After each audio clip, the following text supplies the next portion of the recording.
Sebab tu ada satu doa yang kita kena selalu berdoa kepada Allah supaya kita ni tidak terikat dengan cara pandang manusia. Ada satu benda yang perlu kita belajar dan sentiasa kena didik hati kita adalah bagaimanapun cara dunia memandang kita itu tak penting. Sebab yang paling penting adalah bagaimana Allah memandang kita. Sebab manusia ni kalau kita buat baik pun, buat jahat pun, pandangan dia tetap sama. Pandangan manusia kepada kita ni tak siapa pun boleh jangka bagaimana cara dia melihat, bagaimana cara dia bermuamalah dengan kita. Kadang-kadang manusia ni berwajah-wajah, bermuka-muka, berpura-pura dengan kita. Tapi semua itu tak penting.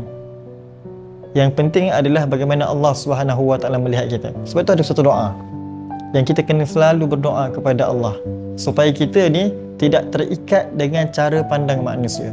Doa dia, ya Allah, jangan serahkan aku kepada pandangan manusia dan jangan biarkan aku tertipu dengan pandangan aku sendiri.